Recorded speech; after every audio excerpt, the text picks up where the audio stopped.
जय शिवराय शेतकरी मित्रांनो आज तुमच्यासाठी खूप इन्फॉर्मेटिव्ह व्हिडिओ घेऊन आलेलो आहे। मित्रांनो, शेळीपालनात जनरली ज्यावेळेस आपण बंदिस्त शेळीपालन करत असतो ना, तर त्यावेळेस एक प्रॉब्लेम नेहमी येत असतो, म्हणजे शेळीच्या डायजेस्टिव्ह सिस्टम मध्ये प्रॉब्लेम येत असतो। मग जेव्हा आपण शेळीला बंदिस्त असते त्यावेळेस आपण हिरवा चारा देतो किंवा सुका चारा देतो किंवा तिला आपण धान्य देतो, जसं दाण्यामध्ये मका झाला, वेगवेगळे व्हरायटीज आपण ज्यावेळेस त्या शेळीला देतो तर त्यावेळेस शेळीमध्ये एक जनरली डायजेस्टिव्ह सिस्टमचा प्रॉब्लेम येत असतो आणि त्याने काय होत असतं, त्या शेळीच्या पोटामध्ये जंत पडत असतात। त्या जंतांच्या कारणांमुळे त्या शेळीच्या अंगाला लागत नाही, जे ती खात असते, आणि जो आपण खुराक देत असतो तो खुराक त्या शेळीला लागत नाही। मग अशा सिच्युएशन मध्ये आपल्याला काय करावं लागेल, तर आपल्यासाठी एकदम छान असा उपाय म्हणजे सौंदा नमक। हा तुम्हाला मिठाचा खडा दिसत असेल, हा नॅचरल नमक आहे मित्रांनो, म्हणजे नॅचरल मीठ। ह्याचा फायदा सांगतो मित्रांनो तुम्हाला, तुम्ही बघू शकता हे कसा जो जो 5 ते 10 किलोचा हा असा मोठा गोळा आहे।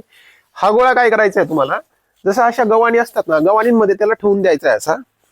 जेव्हा जेव्हा ज्या शेळीला इंटरेस्ट होतो ना मित्रांनो, तर त्यावेळेस ती शेळी येणार इथं आणि त्याला चाटणार असं। मित्रांनो, ह्या नमकचा फायदा सांगतो तुम्हाला, ज्यावेळेस आपण शेळी बंदिस्त करत असतो ना, तिला बऱ्याच नैसर्गिक घटकांची गरज असते आणि आवश्यकता असते, जेणेकरून तिची भविष्यात डायजेस्टिव्ह सिस्टम ठीक असेल।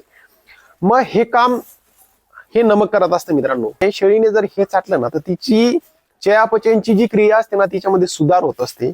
सुदैवाने जे खाते ती अन्न, जो चारा खाते किंवा जो खुराक खाते, तो खुराक पचण्यास मदत होते मित्रांनो। तर खूप स्वस्त आहे, जास्त महाग नाहीये, काय 50-60 रुपये किलो प्रमाणे असेल। जर ह्या गोष्टी आपल्या फार्मवर असल्या ना मित्रांनो, तर नक्कीच शेळींच्या आरोग्याला फायदा तिचा डेफिनेटली होणार आहे। आपण शेळीपालन बंदिस्त करतो त्यावेळेस आपल्याला ह्या नमकची आवश्यकता खूप असते। या व्यतिरिक्त तुम्ही चाटण मिठा ठेवू शकता आपल्या फार्मवर। तर सर्वसामान्य शेळीपालकाच्या मनामध्ये फक्त एकच विषय असतो मित्रांनो, आपण जे शेळीला खाऊ घालतोय किंवा आपण जो शेळीला खुराक देतोय, त्या खुराकचा काहीतरी आउटपुट भेटला पाहिजे, म्हणजे त्या शेळीला किंवा त्या बोकडाला अंगी लागला पाहिजे, तरच आपला शेळीपालनात इंटरेस्ट निर्माण होतो। जेणेकरून आपण जे पिल्लूंना किंवा शेळींना जे खाऊ घालतो ना, तर त्या बदल्यात त्या शेळीने किंवा त्या पिल्लूने आपल्याला आउटपुट काय दिलेलं आहे त्यानुसारच आपला सगळा बजेट अवलंबून असतो मित्रांनो। तर म्हणून सांगतो, शेळीपालनात हे असं सौंदा नमक आहे ना, खूप छान आहे। याचा खूप इम्पॉर्टंट रोल असतो मित्रांनो शेळीच्या डायजेस्टिव्ह सिस्टम मध्ये। याच्याने पाण्याची तहान त्यांची वाढत असते, भूक त्यांची चांगली वाढत असते, आणि जे खातात ते शरीराला लागतं पण आणि पचतं पण। मित्रांनो, अशा छोट्या छोट्या गोष्टी आपल्या फार्मवर अवेलेबल करणं हे खूप गरजेचं आहे, कारण या छोट्या छोट्या गोष्टी आपल्याला वाटतात पण यांचा फायदा खूप छान आहे। मित्रांनो, एकंदरीत तुमच्यापर्यंत हा व्हिडिओ पोहोचवण्याचा माझा एकच उद्देश होता की शेळीपालनात या छोट्या छोट्या गोष्टी खूप छान असा रोल असतो आपल्या शेळीपालनात पुढे नेण्यासाठी।